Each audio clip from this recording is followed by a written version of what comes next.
الحمد لله رب العالمين والصلاة والسلام على سيد الانبیاء والمرسلین وعلى آلہ واصحابہ اجمعین۔ اللہ رب العزت نے ہم سب کو اس دنیا میں اپنی عبادت کے لیے بھیجا ہے، اور تمام عبادتوں میں بڑھ کر سب سے بڑی عبادت، جی ہاں سب سے بڑی عبادت یہ ہے کہ ہم گناہوں سے بچ جائیں، ہم گناہوں کو چھوڑ دیں، ہم گناہوں سے الگ ہٹ کر، گناہوں سے دور رہ کر زندگی بسر کریں۔ اور آپ تو جانتے ہیں کہ 10 نفل عبادت کرنے سے بہتر یہ ہے کہ آدمی صرف اور صرف ایک گناہ سے بچ جائے۔ سب سے بڑی عبادت جو آج تک عبادت کرنے والوں نے کی ہے وہ یہی ہے کہ گناہ سے بچا جائے، گناہ سے ہٹ کر زندگی گزاری جائے۔ اب بہت سی بار ہمارے دل و دماغ پر یہ سوال طاری ہوتا ہے کہ گناہوں کو کیسے چھوڑا جائے۔ میں گناہ چھوڑنا چاہتا ہوں لیکن ہر بار میں ناکام ہو جاتا ہوں، میں توبہ کرتا ہوں لیکن ہر بار میری توبہ ٹوٹ جاتی ہے، میں گناہوں سے دور رہنا چاہتا ہوں لیکن شیطان مجھے گناہوں کے قریب کر دیتا ہے، میں گناہوں سے الگ رہنا چاہتا ہوں لیکن کچھ ایسا ہو جاتا ہے کہ میں پھر سے اس گناہ میں جا پڑتا ہوں۔ میں گناہوں سے کیسے دور رہوں، میں گناہوں سے کیسے بچوں؟ تو اس کے لیے سب سے پہلی چیز جو ضروری ہے وہ ہے سچی اور خالص توبہ۔ توبہ کے جو ارکان ہیں، یعنی شرمندہ ہونا، استغفار کرنا، اور تیسری چیز ہے آئندہ گناہ نہ کرنے کا پختہ ارادہ کرنا۔ آپ ایک ارادہ والے انسان ہیں، اللہ رب العزت نے آپ کو ارادہ کی طاقت دی ہے، آپ کے پاس اتنا زیادہ ول پاور ہے کہ آپ اس کا استعمال کر کے گناہوں سے رک سکتے ہیں، آپ بچ سکتے ہیں۔ آپ کوشش تو کیجئے، آپ گناہوں سے رک سکتے ہیں، لیکن آپ کو خود کوشش کرنی ہوگی۔ دنیا میں کوئی ایسی تعویذ نہیں ہے جسے گھول کر پلا دیا جائے تو انسان گناہوں سے بچا رہ سکے۔ دنیا میں کوئی ایسا شخص نہیں ہے کہ اگر وہ آپ کے حق میں دعا کر دے کہ اللہ اس شخص کو گناہوں سے بچا لے، اور آپ خود ارادہ نہ کریں تو آپ گناہوں سے بچ جائیں، ایسا نہیں ہے۔ اللہ تعالیٰ اس وقت تک کسی قوم کی حالت کو نہیں بدلتا جب تک کہ وہ لوگ خود اپنی حالت کو نہ بدلیں۔ جب تک آپ خود ارادہ نہیں کریں گے تو آپ گناہوں سے نہیں بچ سکتے، آپ پر کسی شخص کی دعا اثر نہیں کر سکتی۔ تو گناہوں کو چھوڑنے کے لیے جو سب سے پہلی چیز ضروری ہے وہ ہے خود اپنا ارادہ، خود اپنے ول پاور کا استعمال، خود اپنا عزم، خود اپنا یقین، خود اپنا پختہ ارادہ کہ اب میں گناہوں سے بچوں گا۔ جب آپ عزم کریں گے تو آپ اپنے اس عزم سے شیطان کو شکست دے دیں گے، اور آپ کے لیے گناہوں سے بچنا بہت آسان ہو جائے گا۔ اب پھر جب آپ عزم کر چکے تو اپنے آپ سے سوال کیجئے کہ تم گناہوں سے اس لیے بچ رہے ہو تاکہ تم لوگوں کی نظر میں عزت والے بن جاؤ، یا گناہوں سے اس لیے بچ رہے ہو کیونکہ یہ اللہ کا حکم ہے؟ اگر کوئی شخص گناہوں سے اس لیے بچتا ہے تاکہ وہ لوگوں کی نظر میں معزز بن جائے، لوگ اس کی عزت کریں، لوگ اسے نیک سمجھیں، لوگ اس کی تعظیم کریں، لوگ اسے نیک سمجھیں، لوگوں کی نظر میں اس کی عزت ہو، تو پھر وہ گناہوں سے نہیں بچ سکتا، کیونکہ اس کے دل میں اللہ کا خوف نہیں ہے۔ چنانچہ پھر ایسا ہوگا کہ جب وہ لوگوں کے سامنے رہے گا تو نیکیاں کرے گا، جب وہ لوگوں کے سامنے رہے گا تو اپنی نمازوں کو لمبی کرے گا، جب وہ لوگوں کے سامنے رہے گا تو خوب دین کی باتیں کرے گا، لیکن جب وہ تنہائی میں جائے گا تو اللہ کے حدود کو پامال کر دے گا، وہ اللہ کے حکموں کو توڑ دے گا، وہ اللہ کی نافرمانی میں مبتلا ہو جائے گا۔ تو ہم جو گناہوں کو چھوڑیں وہ اس لیے نہیں کہ لوگوں کی نظر میں عزت ہو جائے، لوگوں کی نظر میں ہم عزت والے بن جائیں، لوگوں کی نظر میں ہم نیک ہو جائیں، بلکہ ہم گناہوں کو اس لیے چھوڑیں کیونکہ ہم اللہ کے حکم کو ماننے والے بن جائیں، ہم اللہ کے بندے بن جائیں، ہم اللہ کے قریب چلے جائیں، ہم اللہ کے لیے گناہوں کو چھوڑیں۔ جب ہم اللہ کے لیے گناہوں کو چھوڑیں گے تو پھر اللہ بھی ہماری مدد کرے گا، اور گناہوں سے بچنا ہمارے لیے آسان ہو جائے گا۔ اور پھر اس چیز کا یقین کر لیں کہ اگر آپ گناہوں سے اللہ کے لیے بچیں گے، آپ گناہوں سے اس لیے رکیں گے کیونکہ یہ اللہ کا حکم ہے اور میں اللہ کی نافرمانی سے بچ جاؤں، تو پھر اللہ رب العزت آپ کو عزت بھی عطا کرے گا۔ آپ فقیر ہیں تو آپ کو غنا بھی دے گا، آپ اگر تنگ دست ہیں تو آپ کو مالداری بھی دے گا، آپ جس چیز کے محتاج ہیں، جس چیز کی آپ کو ضرورت ہے، اللہ تعالیٰ آپ کی تمام حاجتوں کو پوری کرے گا۔ اور اس چیز کا بھی یقین کر لیں کہ جو شخص اس دنیا میں ہنستے ہوئے گناہ کرتا ہے وہ جہنم میں روتے ہوئے داخل ہوگا۔ جو شخص اس دنیا میں فخر کے ساتھ گناہ کرتا ہے وہ جہنم میں افسوس کے ساتھ داخل ہوگا۔ چنانچہ اس یقین کو اپنے دل میں مضبوط کرنے کے بعد سب سے پہلی چیز جو گناہوں کو چھوڑنے کے لیے ضروری ہوتی ہے وہ ہوتی ہے گناہوں کی نفرت۔ ہم اپنے دل میں گناہوں کی نفرت کو جما لیں، ہم گناہ سے نفرت کریں، زنا ہم اس سے نفرت کریں کہ یہ بہت گندا عمل ہے، یہ ایک ایسا عمل ہے جو انسان کی دنیا کی زندگی کو، آخرت کی زندگی کو، ایک دوسرے شخص کی زندگی کو برباد اور تباہ کر دینے والا ہے۔ یہ ایک ایسا گناہ ہے جس کی وجہ سے انسان کا ایمان اس کے دل سے نکل جاتا ہے۔ یہ ایک ایسا گناہ ہے جس کی نحوست سے انسان نیکیوں سے محروم ہو جاتا ہے۔ یہ ایک ایسا گناہ ہے جس کی وجہ سے آدمی اللہ کی لعنت کا مستحق بن جاتا ہے۔ رشوت، اس رشوت کی نفرت کو اپنے دل میں ہم جمائیں کہ رشوت ناحق کسی کا مال لینا ہے، اور جب کسی ناحق مال سے ہمارے گوشت کا لوتھڑا تیار ہوگا، جب ناحق مال سے ہمارا خون تیار ہوگا، جب ناحق مال سے ہمارے جسم کی پرورش ہوگی، تو ناحق مال سے پرورش ہونے والا جسم جنت میں داخل نہیں ہو سکے گا۔ یہ رشوت ہمیں اللہ سے دور کرنے والی چیز ہے۔ رشوت عذاب قبر کا سبب ہے، رشوت قیامت کی سختی کا سبب ہے، رشوت جہنم میں لے جانے کا ذریعہ ہے۔ ہم اس رشوت کی نفرت کو اپنے دل میں جما دیں۔ غیبت، ہم غیبت کی نفرت کو اپنے دل میں جمائیں۔ ہم ہر گناہ کی نفرت، جس گناہ میں ہم مبتلا ہیں، ہم اس گناہ کی نفرت کو اپنے دل میں جگہ دے دیں۔ تو جب ہمیں کسی چیز سے نفرت ہوگی تو ہمارے لیے اس کے قریب جانا مشکل ہو جائے گا۔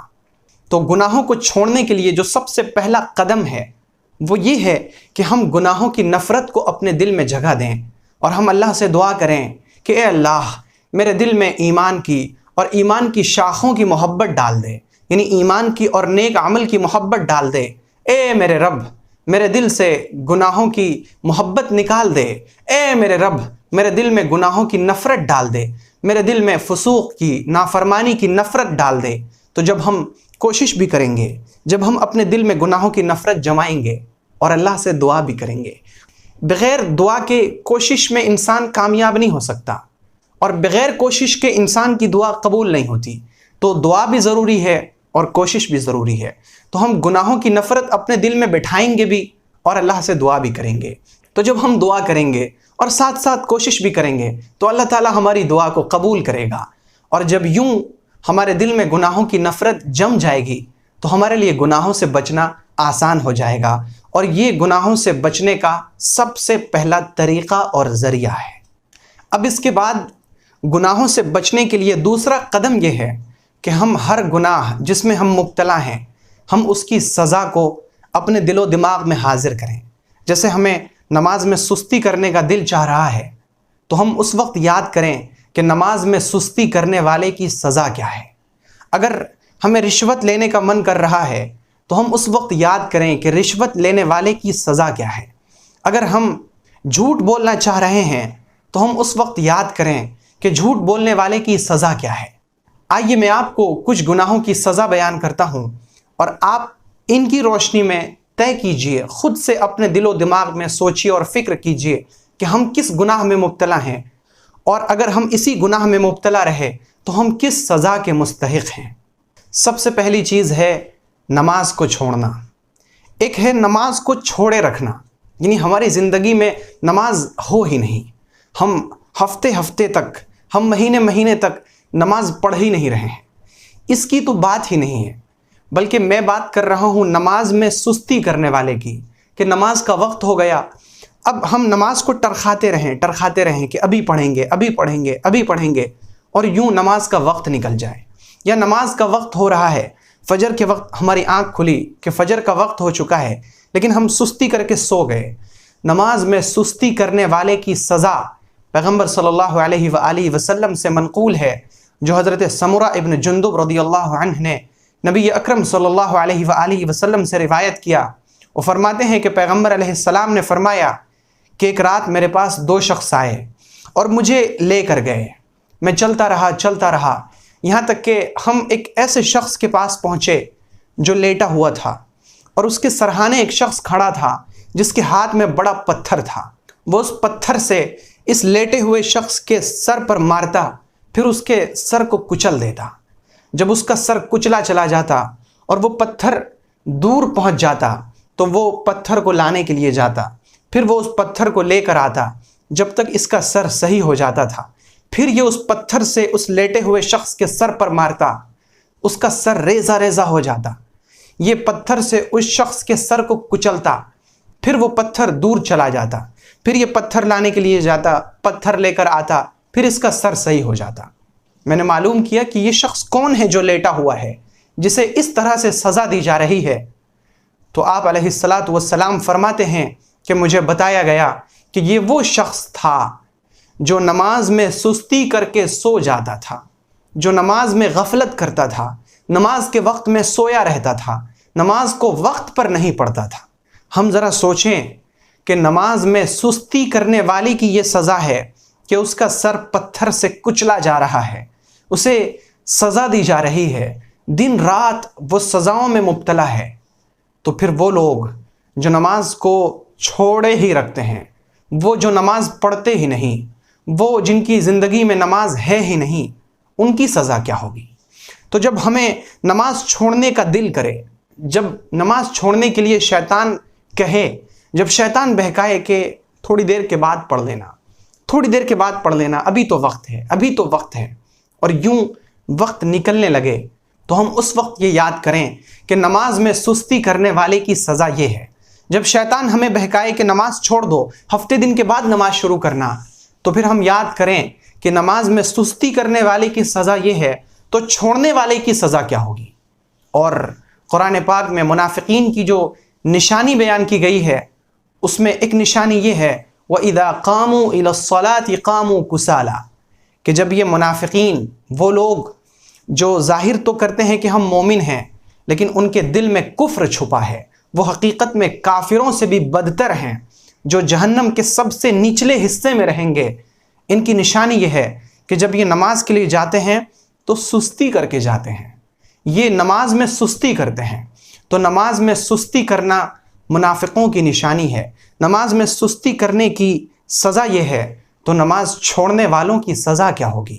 تو جب ہم نماز چھوڑنے کا خیال آنے کے وقت اس سزا کو اپنے دل اور دماغ میں مستحضر کریں گے، اس سزا کو سوچیں گے، تو ہمارے لیے نماز چھوڑنا مشکل ہو جائے گا، گناہوں سے بچنا آسان ہو جائے گا۔ اب دوسرا گناہ ہے جھوٹ۔ شیطان انسان کو بہکاتا ہے، چھوٹی چھوٹی باتوں پر وہ انسان کے دماغ میں یہ بات ڈالتا ہے کہ جھوٹ بول دو، ابھی تمہیں برے انجام سے بچنا ہے تو جھوٹ بول دو۔ حالانکہ ہمارے نبی صلی اللہ علیہ وآلہ وسلم نے ہمیں یہ تعلیم دی کہ ہمیشہ سچ بولو، سچ میں نجات ہے، سچ انسان کو جنت کی طرف لے جاتا ہے، اور جھوٹ انسان کو جہنم میں لے جانے والا ہے۔ جب کبھی شیطان بہکائے کہ جھوٹ بول دو، جھوٹ بول کر تم بچ جاؤ گے، جھوٹ بولنے سے تمہارا انجام صحیح ہوگا، جھوٹ بولنے سے وقتی طور پر تم اس مشکل سے نجات حاصل کر لو گے، تو پہلے تو شیطان کو تماچا ماریے کہ جھوٹ بولنے سے ابھی اگر بچ بھی جائیں گے تو اس جھوٹ کو چھپانے کے لیے ہمیں 100 جھوٹ بولنا پڑے گا، اور جھوٹ بولتے رہنے سے کہیں ہم اللہ کی رجسٹر میں جھوٹے نہ لکھ دیے جائیں۔ اور دوسری چیز یہ کہ اگر ہم اس وقت بچ بھی گئے تو جھوٹ کبھی نہ کبھی تو کھل جائے گا، اس وقت تو اور زیادہ ذلت اور رسوائی ہوگی۔ اس لیے ہم جب بھی بولیں گے ہمیشہ سچ بولیں گے، کبھی بھی ہم جھوٹ کے قریب نہیں جائیں گے۔ پیغمبر علیہ الصلاۃ والسلام نے منافقوں کی 4 نشانی بیان کی ہے، اس میں ایک نشانی یہ ہے کہ جب منافق بات کرتا ہے تو وہ جھوٹ بولتا ہے۔ تو جب کبھی ہمیں جھوٹ بولنے کی طبیعت چاہے، جب کبھی شیطان آمادہ کرے کہ جھوٹ بول دو، ہم اس وقت جھوٹ کی سزا کو یاد کریں جو پیغمبر صلی اللہ علیہ وآلہ وسلم نے بیان فرمایا کہ ہم چلتے چلتے ایک شخص کے پاس پہنچے تو ہم نے دیکھا کہ ایک آدمی ہے جو لیٹا ہوا ہے، اور دوسرا شخص اس کے سرہانے بیٹھا ہے، اور اس کے ہاتھ میں لوہے کا ایک ٹیڑھا گرز ہے، اور وہ اس گرز کو اس شخص کے جبڑے میں داخل کرتا ہے، اور جبڑے میں داخل کر کے اسے اس کے جبڑے کو چیر کر کھوپڑی تک لے جاتا ہے اور یہ درد کی شدت سے چیختا ہے. پھر وہ گھوم کر اس کی دوسری طرف آتا ہے، پھر اس کے جبڑے کو یہاں سے چیر کر کھوپڑی تک لے جاتا ہے جب تک پہلا والا جبڑا درست ہو جاتا ہے. پھر وہ پہلے جبڑے کی طرف آتا ہے، پھر اس جبڑے کو چیر کر کھوپڑی تک لے جاتا ہے. میں نے معلوم کیا کہ یہ کون ہے جو لیٹا ہوا ہے اور جس کے جبڑے کو چیر کر اسے سزا دی جا رہی ہے.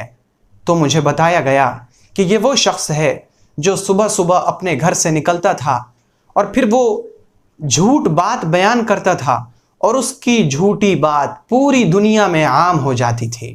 یعنی یہ وہ شخص ہے جو جھوٹی خبریں پھیلاتا تھا.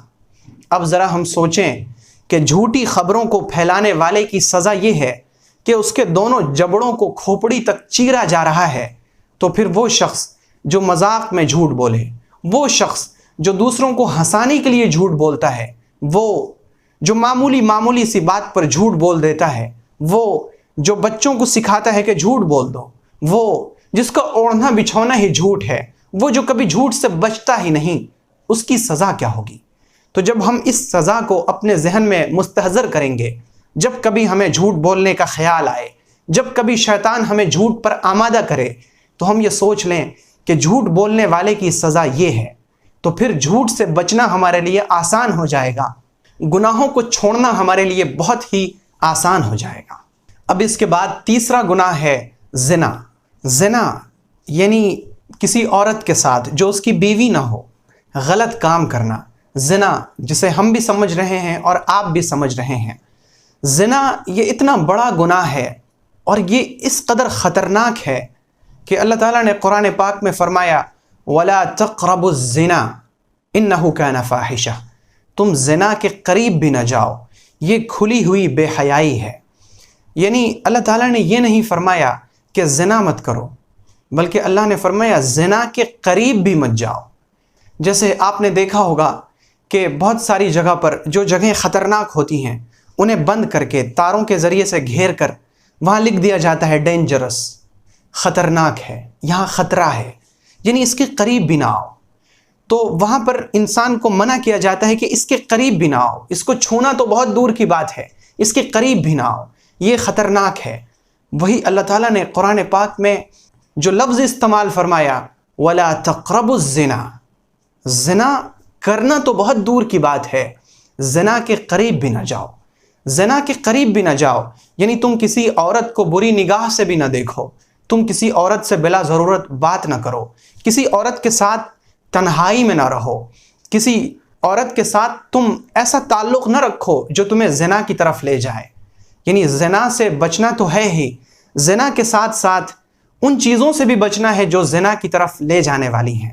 تو جب کبھی شیطان دماغ میں یہ خیال ڈالے کہ زنا کر لیتے ہیں، اس میں لطف آئے گا، مزہ آئے گا، پھر توبہ کر لیں گے، تو پہلے تو شیطان کو تماچا ماریے کہ جب زنا کرتا ہے انسان تو اس کا ایمان اس کے دل سے نکل جاتا ہے. اگر اسی حالت میں موت آ گئی تو کیا ہوگا؟ اگر زنا کرتے ہوئے موت آ گئی، اسی درمیان مر گئے، تو پھر اللہ کو کیا منہ دکھائیں گے؟ تو پہلے تو شیطان کو یوں تماچا ماریں، اس کے بعد زنا کی سزا کو اپنے دل و دماغ میں حاضر کریں. پیغمبر صلی اللہ علیہ وآلہ وسلم نے فرمایا کہ پھر ہم چلتے چلتے ایک ایسی جگہ پہنچے جہاں ہمیں لگا کہ کوئی تنور ہے، تنور جس کے اندر آگ جلتی رہتی ہے. وہاں پر بہت شور کی آواز آ رہی تھی. ہمیں ایسا لگا کہ اندر کچھ مرد اور عورت ہیں جو چیخ رہے ہیں. جب ہم نے اس میں دیکھا تو ہم نے دیکھا کہ بہت سارے ننگے مرد اور عورت ہیں اس کے اندر، اور تنور کے شعلے ان کی طرف لپکتے ہیں اور انہیں جلاتے ہیں. تو جب شعلے ان کی طرف لپکتے ہیں تو ان کی چیخ کی آواز بلند ہو جاتی ہے. ہم نے پوچھا کہ یہ کون لوگ ہیں، یہ کون مرد و عورت ہیں جو ننگے ہیں اور تنور میں ہیں، جن کی طرف آگ لپکتی ہے اور جنہیں آگ جلا رہی ہے؟ تو ہمیں بتایا گیا کہ یہ زناکار مرد اور زناکار عورتیں ہیں. تو جب کبھی شیطان ہمارے دل و دماغ میں زنا کا خیال ڈالے، جب کبھی شیطان ہمیں زنا پر آمادہ کرے، تو اس وقت ہم زنا کی سزا کو اپنے دل میں اور اپنے دماغ میں مستحضر کریں. ہم سوچیں اس سزا کے بارے میں، کہ ہم تنور کی اس سزا کو سہ سکیں گے؟ کہ ہم تنور میں جل سکیں گے؟ نہیں اور ہرگز نہیں۔ تو پھر ہمیں زنا سے بچنا ہے، ہمیں زنا کے قریب نہیں جانا ہے۔ اب اس کے بعد ایک گناہ ہے ہاتھوں کا زنا، کہ کوئی شخص کسی عورت سے زنا نہ کرے بلکہ وہ اپنے ہاتھوں سے ہی غلط کام کر لے۔ تو جب کبھی شیطان ہمیں اس چیز پر آمادہ کرے کہ اپنے ہاتھوں سے ہی سکون حاصل کر لو، اپنے ہاتھوں سے ہی لطف اندوز ہو جاؤ، تو اس وقت ہم یہ سوچیں کہ جب قیامت کے دن سب لوگوں کو جمع کیا جائے گا، اس وقت جس شخص نے اپنے ہاتھوں سے زنا کیا ہوگا، جس شخص نے اپنے ہاتھوں سے مزہ لیا ہوگا، اس کے ہاتھوں میں حمل ٹھہرا ہوا ہوگا، تو اس وقت لوگ ہمیں دیکھیں گے۔ ہم کیسے لوگوں کا سامنا کریں گے جب ہمارے ہاتھوں میں حمل ٹھہرا ہوا ہوگا؟ اور اس کے بعد ہم اس سزا کو یاد کریں جو اللہ تعالیٰ نے قرآن پاک میں بیان فرمایا، فَمَنِ ابْتَغَى وَرَاءَ ذَلِكَ فَأُولَئِكَ هُمُ الْعَادُونَ، کہ جو لوگ اپنی جنسی خواہش بیوی اور باندی کے علاوہ کسی اور ذریعے سے پوری کرتے ہیں، یہ لوگ حد سے تجاوز کرنے والے ہیں، یہ لوگ اللہ کی نافرمانی کرنے والے ہیں، اللہ کی رحمت سے دور ہیں۔ تو جب ہم اللہ کی رحمت سے دور ہو جائیں گے، جب پیغمبر صلی اللہ علیہ وآلہ وسلم نے ایسے شخص پر لعنت فرمائی ہے، یعنی حضور نے یہ دعا کر دی کہ ایسا شخص اللہ کی رحمت سے دور ہو جائے، تو ہم اللہ کی رحمت سے دور ہو کر کیسے زندگی بسر کر سکیں گے؟ ہم اللہ کی رحمت سے دور ہو کر کیسے جنت میں جا سکیں گے؟ ہم اللہ کی رحمت سے دور ہو کر کیسے جہنم سے بچ سکیں گے؟ تو جب کبھی شیطان ہمیں اس گناہ پر آمادہ کرے تو ہم اس سزا کو اپنے دل و دماغ میں سوچ لیں، تو پھر ہمارے لیے گناہوں سے بچنا آسان ہو جائے گا۔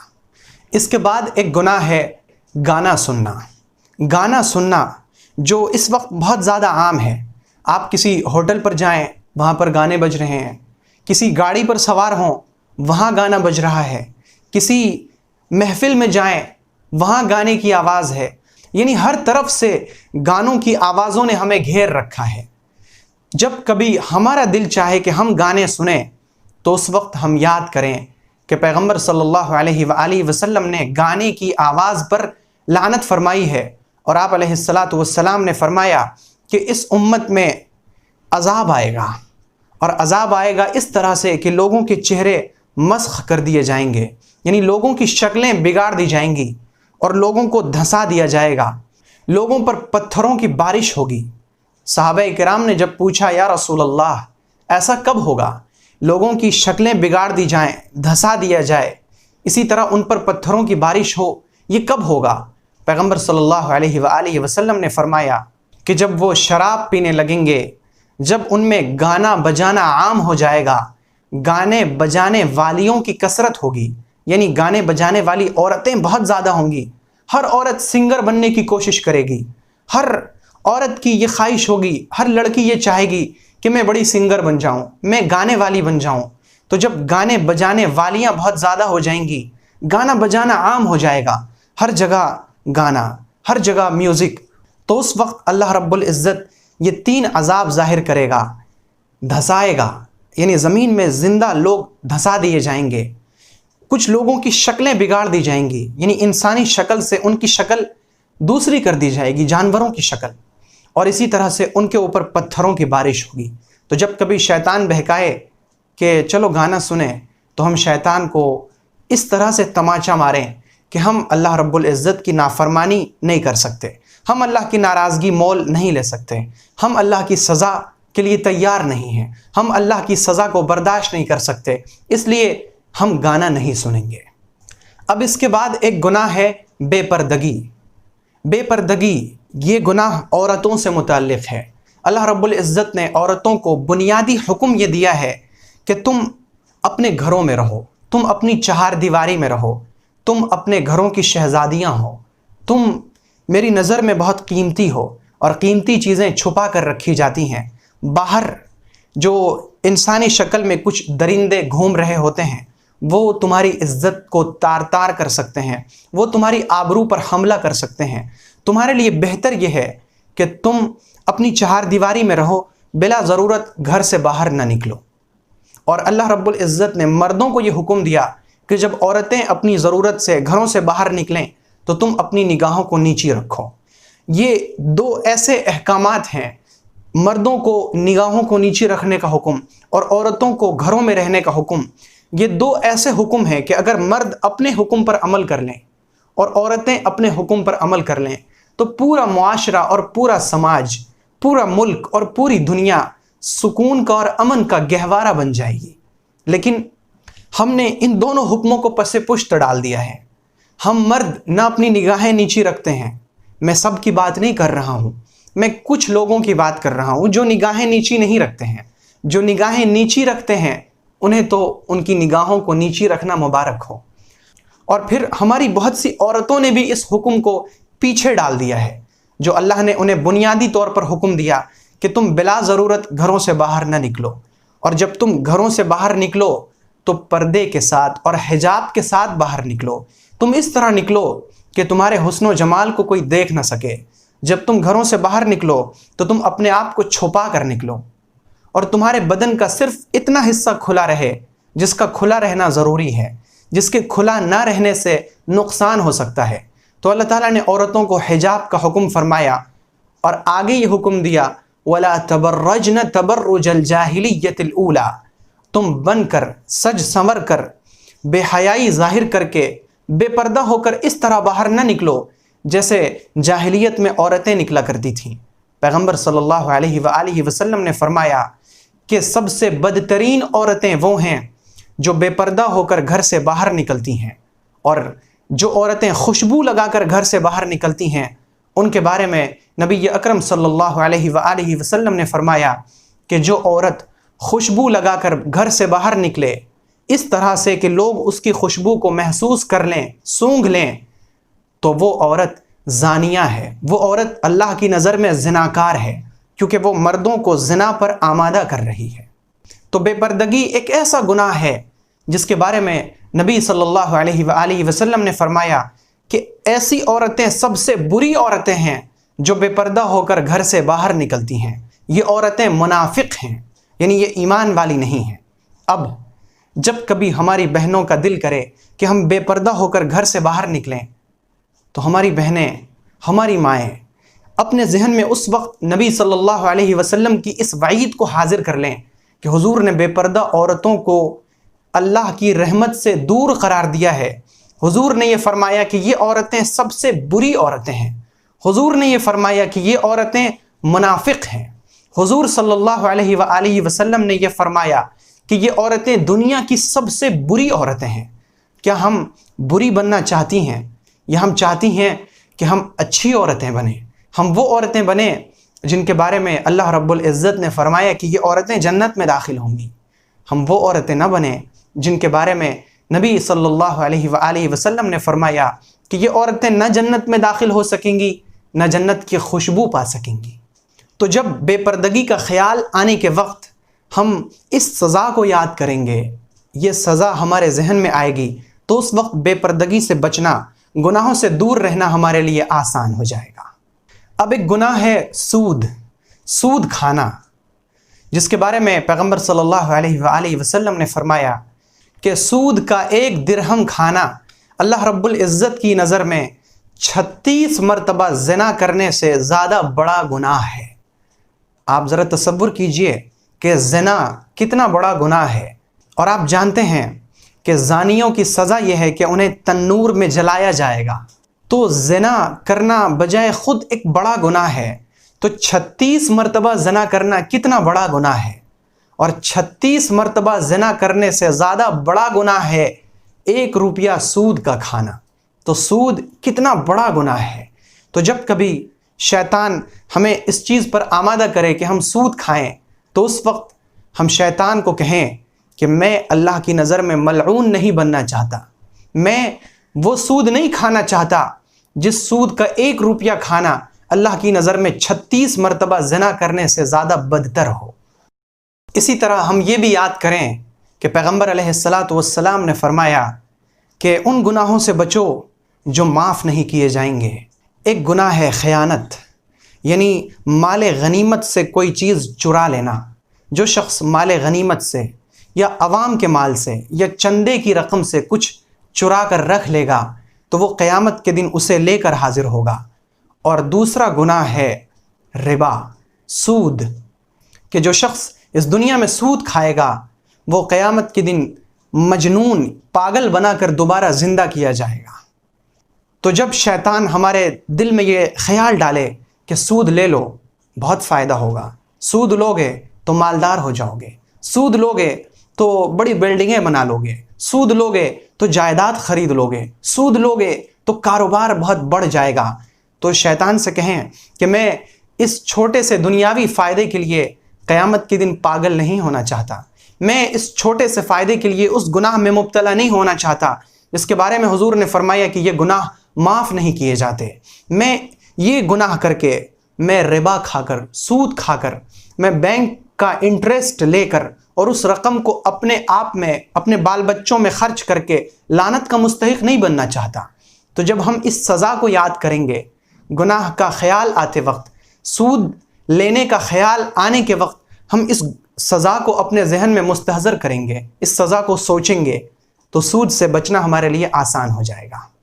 تو یہ چند وہ گناہ ہیں جن میں بہت سارے لوگ مبتلا ہیں، اور یہ میں نے نمونے کے طور پر کچھ گناہ اور ان کی سزاؤں کا ذکر کیا، ورنہ ہم جس گناہ میں بھی مبتلا ہیں، جس گناہ سے ہم بچنا چاہتے ہیں، جس گناہ سے ہم دور رہنا چاہتے ہیں، اس کی سزا کو ہم جانیں کہ قرآن میں، حدیث میں اس کی سزا کیا آئی ہے، اور پھر اس گناہ کا خیال آتے وقت ہم اس کی سزا یاد کریں، تو سزا کو یاد کر کے گناہ سے بچنا ہمارے لیے آسان ہو جائے گا۔ تو گناہوں سے بچنے کے لیے یہ دو قدم ہوئے۔ پہلا قدم یہ ہے کہ ہم اپنے دل میں گناہوں کی نفرت کو جما لیں، اور دوسرا قدم یہ کہ ہم گناہ کا خیال آتے وقت گناہ کی سزا کو یاد کر لیں، اور گناہ سے بچنے کے لیے تیسرا قدم یہ ہے کہ ہم اپنے دل میں اللہ رب العزت کی عظمت کو بٹھائیں کہ میرا اللہ کتنا بڑا ہے۔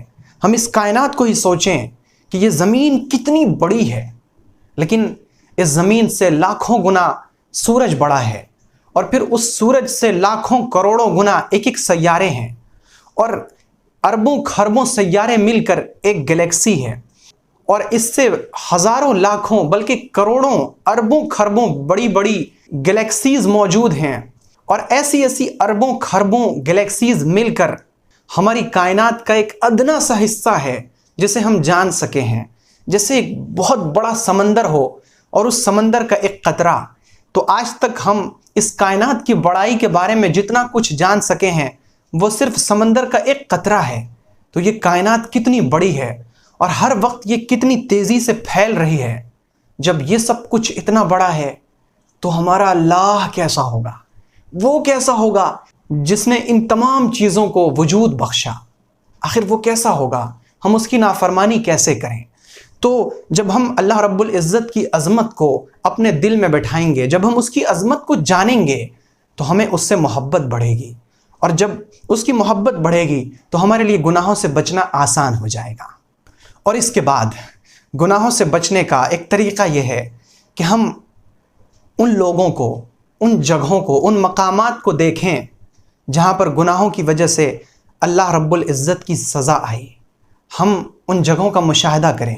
آج کل تو انٹرنیٹ پر وہ ان جگہوں کی ویڈیوز بھی موجود ہیں، ان کے فوٹوز، ان کے حالات سب کچھ موجود ہیں، ان قوموں کے حالات جن قوموں کو اللہ رب العزت نے اپنی نافرمانیوں کی وجہ سے ہلاک، تباہ اور برباد کر دیا۔ ہم ان لوگوں کے انجام کو دیکھیں اور ان سے ہم عبرت حاصل کریں کہ یہ لوگ گناہوں میں مبتلا تھے تو اللہ نے انہیں پکڑا، اگر ہم بھی گناہ کریں گے تو کیا ہم اللہ کے گناہوں سے بچ سکیں گے؟ اور اس کے بعد گناہوں سے بچنے کا پانچواں قدم یہ ہے کہ ہم ہر اس چیز کو چھوڑ دیں جس پر مرنا ہمیں ناپسند ہو۔ ہم ہر گناہ کے بارے میں جس کے سلسلے میں شیطان ہمیں کہے کہ یہ گناہ کرو، ہم اس کے بارے میں سوچیں کہ اگر اس گناہ کو کرتے ہوئے موت آ گئی تو کیا ہوگا۔ اگر ہمیں شیطان جھوٹ پر آمادہ کرے تو ہم یہ سوچیں کہ اگر جھوٹ بولنے کے درمیان موت آ گئی، اسی وقت اگر موت کا فرشتہ آیا اور ہماری روح قبض کر کے لے جائے تو ہمارا کیا ہوگا؟ کیا ہم جھوٹ بولنے کی حالت میں، رشوت لینے کی حالت میں، غیبت کرنے کی حالت میں، یا ہم زنا کرنے کی حالت میں موت کو پسند کریں گے؟ نہیں۔ تو پھر یہ سوچئے کہ موت کا کیا کوئی وقت مقرر ہے؟ کیا ہمیں معلوم ہے کہ ہماری موت کب آئے گی؟ ہو سکتا ہے، یہ ممکن ہے کہ ہم گناہ کرتے رہیں اور ہماری موت آ جائے، تو جب ہمیں موت کا وقت نہیں معلوم، ہمیں نہیں پتا کہ ہماری موت کب آئے گی، تو پھر ہم ہر وقت کو گناہوں سے بچا لیں، ہر وقت میں ہم گناہوں سے بچے رہیں، تاکہ ایسا نہ ہو کہ گناہ کرتے وقت ہمیں موت آ جائے۔ اور اس کے بعد گناہوں سے بچنے کا آخری قدم یہ ہے کہ ہم گناہوں کی فہرست بنائیں، ایک لسٹ بنائیں ہم ان گناہوں کی جن گناہوں میں ہم مبتلا ہیں، اور پھر ہم اللہ رب العزت کی نعمتوں کی لسٹ بنائیں کہ اللہ رب العزت نے ہمیں کتنی ساری نعمتیں دیں، کیا ان نعمتوں کا بدلہ یہی ہے کہ ہم اللہ رب العزت کو نعمتوں کے بدلے میں گناہ دیں؟ اللہ رب العزت ہمارے پاس اپنی نعمتیں بھیجے اور ہم اللہ کے پاس اپنے گناہ بھیجیں، کیا یہی بدلہ ہے؟ کیا احسان کا بدلہ یہی ہے؟ کیا اس محسن کا جو ہم پر ہر وقت ہر طرح کی نعمتوں کی بارشیں برساتا رہتا ہے، کیا یہی حق ہے کہ ہم نافرمانیوں کی شکل میں اسے بدلہ دیں؟ کیا یہی حق ہے کہ ہم اس کی نافرمانی کریں؟ تو جب ہم دونوں لسٹ تیار کریں گے، گناہوں کی لسٹ اور نعمتوں کی لسٹ، اور پھر ہم یہ سوچیں گے کہ جب اللہ نے ہمیں اتنی ساری نعمتوں سے نواز رکھا ہے تو لازم ہے کہ ہم اس کی فرما برداری کریں، ہم اس کی نافرمانی سے بچیں، تو پھر اس وقت گناہوں سے بچنا ہمارے لیے آسان ہو جائے گا۔ تو یہ کچھ وہ قدم ہیں جن کو اٹھا کر، یہ وہ کچھ اعمال ہیں جن کو اپنا کر ایک انسان گناہوں سے بچ سکتا ہے۔ گناہوں سے بچنے کے لیے سب سے اہم چیز جو سب سے زیادہ ضروری ہے وہ ہے ہمارا خود کا ارادہ۔ جب تک ہم خود ارادہ نہیں کریں گے، جب تک ہم خود نہیں چاہیں گے، تب تک ہمیں گناہوں سے کوئی نہیں بچا سکتا۔ تو آئیے ہم سب سے پہلے ارادہ کریں، ابھی اپنے پچھلے تمام گناہوں سے ہم توبہ کریں اور استغفار پر اس مجلس کو ختم کریں۔ استغفر اللہ الذی لا الہ الا هو الحی القیوم واتوب الیہ۔